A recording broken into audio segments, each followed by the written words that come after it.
Whoops. The Fed met this week. They held rates flat, and mortgages went ahead and decided to go up anyways to their highest level in a year. If you've been sitting on the sidelines waiting for rates to come down before you buy a house, I need you to hear this. This is your PSA. The plan is dead, not delayed, dead. And the worst part is this. While you're waiting for the rate to drop, the actual discount did show up probably somewhere else. Most buyers walked right past it. I'm Meyer with Hixon Mortgage. I own and operate Hixon Mortgage, and we were able to help over 350 families in 2025 get into homes. First, here's what actually happened. 3 of the voting members voted to raise rates, not cut, raise. Bond investors saw that and moved hard in the wrong direction. The 30-year Treasury yield hits the highest levels in nearly 2 decades because of this. 2 decades. The 10-year, the one where mortgage rates actually track, jumped again right behind it. And here's the part that most people aren't really getting right. Mortgage rates do not follow the Fed announcement. They follow the bond market. The Fed sets the overnight rates, and then the banks lend to each other. Your 30-year mortgage is priced off of the bond that trades every second of every day based on what investors think inflation is going to do for the next decade. Right now, investors think inflation is a problem. Oil is elevated, obviously. The conflict overseas has not cooled.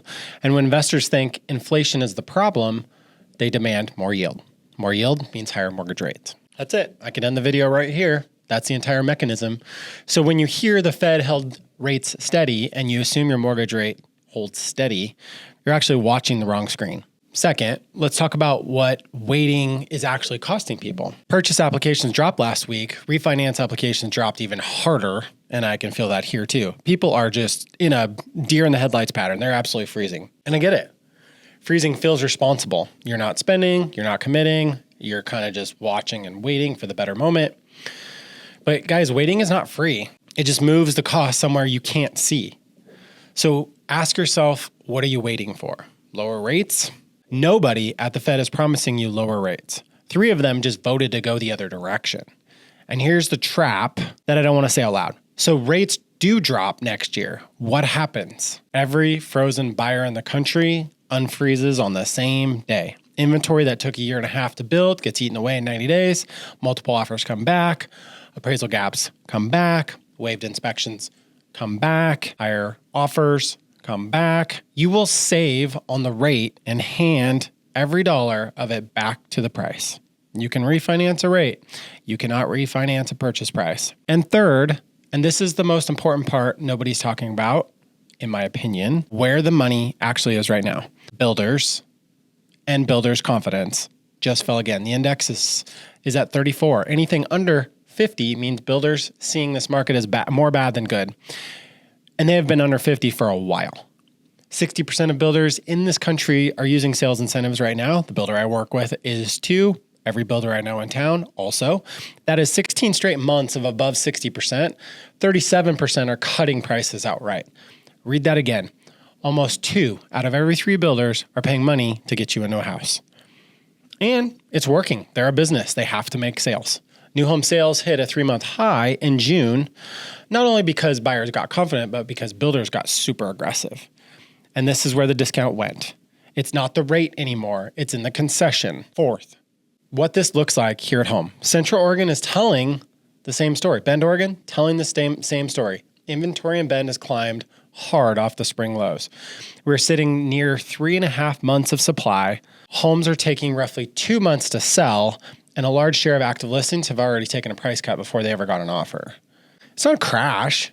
It's just leverage. It's just the market cooling. It's just the way the market is at the moment. And it is the first leverage buyers have had here really since 2019. So when you're one of 2 buyers looking at a house instead of one of 20, you get to ask for things. Closing costs, repairs, buy down, builder credit that covers your fees. You couldn't ask for any of that in 2021.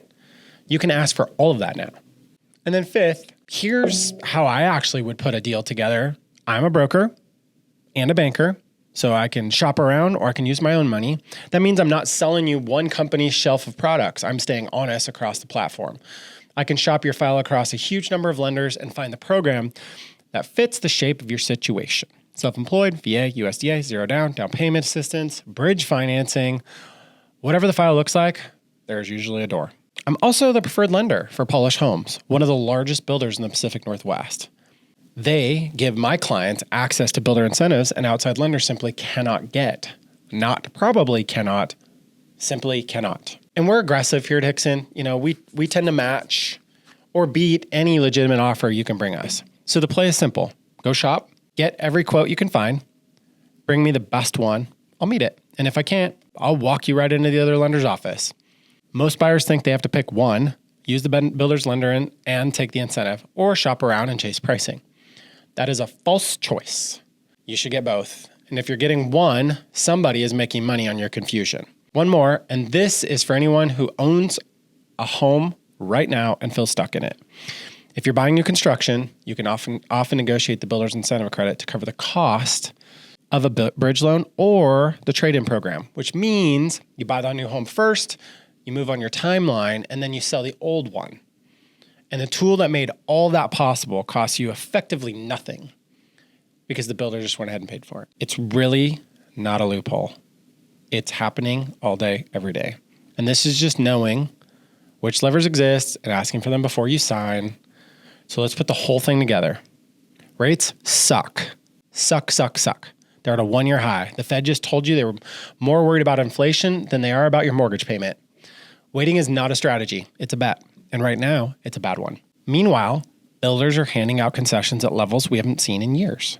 Sellers are cutting prices. Inventory is the highest it's been since before the pandemic. And you have more negotiating power than any buyer has in half a decade.